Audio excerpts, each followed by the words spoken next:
Hey guys, Ross here from RC Welding.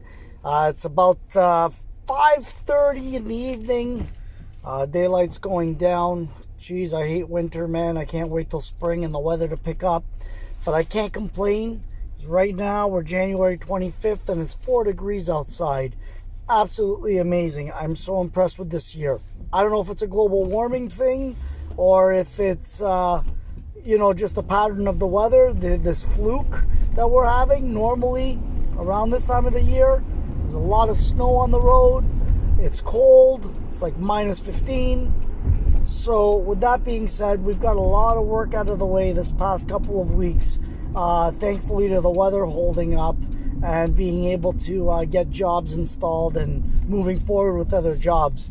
Actually, just picked up another job. We're going to be making a railing for a customer soon for a house that they renovated that they're flipping. They're going to be putting on the market. I'll show you guys that in one of my next videos. I just want to make this one video that I want to talk to you guys about the importance of owning, when you own a business, and keeping used equipment versus going out and buying new equipment. So if you like this video, please hit the like button and the subscribe button. I love making videos for you guys and explaining to you guys the best ways to operate a welding business, or even if you have like a mechanic shop. We all know how expensive tools can be and how it all adds up. And sometimes paying tools off could be your demise and bring you down. You end up broke, you can't pay for them anymore, and you end up closing up shop. So if this video is something you like, stay tuned.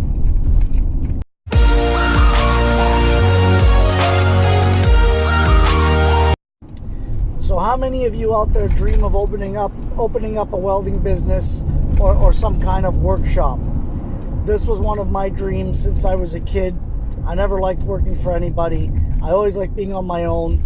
I feel like I'm one of those guys that I'm very good with my hands building things, and I love putting my skill to use and making money from it.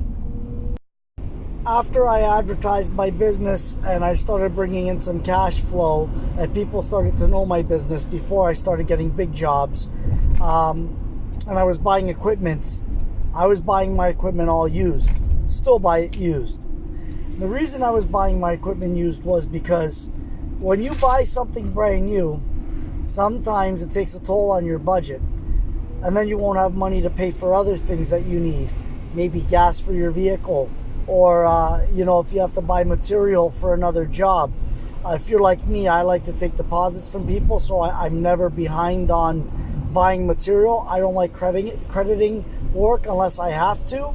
And most of the time it's you give me a deposit up front and then you pay me the rest. So at least I know if someone ever decides to not pay me and I have to go after them, at least I know I got a deposit from them, they signed the contract, and that covered at least my material and some of my expenses. Now, with that being said, welding tools are expensive.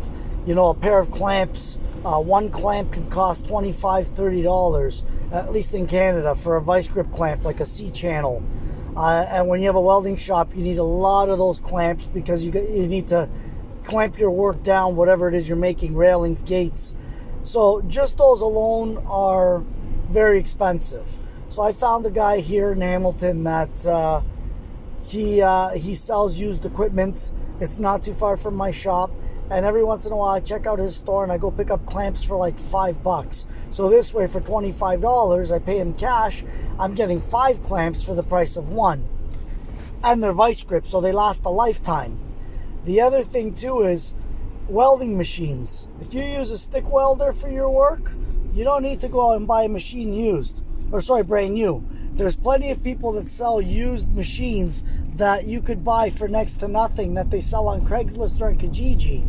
Like I just found an AC/DC stick welder. Hopefully the guy replies back on Kijiji. He's asking for $100. So if it checks out and the machine is good. Another nice thing that you can get out there is used MIG machines. There's a lot of guys that are selling those little Lincoln welding machines, and I don't recommend getting a 140 welder. It's just not strong enough. You need to get at least a 180. And if you have a 180 welder, which is a 220 plug, you could plug that right into a generator off the back of your truck and you can weld on site. So if you can't afford to buy a generator welder, you just go buy yourself a cheap generator that will run a 220 outlet, get one of those Lincoln 180 welders, and you can literally use flux core wire and weld outdoor with one of those machines. So these are a few different ways that you could get the ball rolling for a business without breaking the bank. Everything I'm mentioning here costs under $1,000. Your bandsaw, your welding table you can make yourself. Levels are cheap. You can get those at any store like a Harbor Freight store. Soapstone, you could use markers, Sharpie markers to mark your material. These are all things that in time will make you money, but you don't have to, make payments on. So if you're looking to start a business, why go out and buy a $2,000-$3,000 MIG welder like I did? My Lincolns are brand new, but I can afford them because I have contracts. But when I first started, I'm going to post a picture actually of my old shop. I actually found the pictures and what I used to work out of, and there's a picture of my old welding machine. So we're talking like 15 years ago. And you guys could see the kind of equipment that I had, and I still made it work. So if you're new to this game and you're starting off a business and you're wondering, you're trying to quote all your material or your expenses for machinery, sit down and do the math. Think of what you need. Have a piece of paper with a list and write down what it is exactly you need to purchase to start a welding business. And then shop around and get your item one by one. Save it up. If you're working for somebody, even better. You can buy your equipment with your paychecks a little bit at a time. Put some money aside. And then you can start advertising and doing work over the weekends or days that you're off. So this is really how you start a business if you want to start ground up. Other people like to get themselves in debt. I don't believe in that because I've seen a lot of people fail this way. You don't want to go out and buy $10, $15, $20,000 worth of equipment, and then you have no work. And even if you do get a job, it might not pay you enough to cover those monthly expenses to pay that equipment off. Maybe you have the money cash, but why go out and buy it cash when your money that you might have saved in the bank? Why use that money up when that money could be making interest off of mutual funds or stocks or something else you have? Just buy your equipment used. It does not make sense to buy it new. Buy good quality machinery that's not going to break down, that's built to last, and start your business this way. So I got the light on in my truck. I just want to finish up this video. Basically, I just wanted to say, guys, when you're starting off a business, do your due diligence, buy machinery used, buy good quality equipment, and start your business off that way. This way, if your business fails or you're not making any money, you're not broke and you're not left with payments in case you finance machinery or something like that. Don't go out and buy stuff new. Even your vehicle, if you're using a truck, buy an old truck. Don't go out and buy a $30,000, $40,000 brand new truck. I have an old Ford, man. It's right here. I don't know if you guys can see it. There it is in the video. It's just a Ford old F-150. There you go. It's all beat up. But you know what? It runs really good and it does what I need it to do. That's make me money. So I'm gonna add at the end of this video some pictures of my old welding shop and my work, and you might be able to see some of the equipment in the pictures. I'm not 100% sure if you'll get a good picture of my MIG welder, my first one, but anyways, it'll give you an idea of where I started from. So I hope this video helps many of you guys out there and gives you an idea, a good idea, how to start off a welding business from the ground up. So here's one of my very first jobs that I did for a customer, wrought iron railing. And there's my old Chevy S15 pickup truck that I bought used when I started my business. That's my first truck. I love that thing. Over here we did a railing for a customer and they wanted us to replicate a railing from around the corner of another house that was 25 years old. So we literally replicated a 25-year-old design.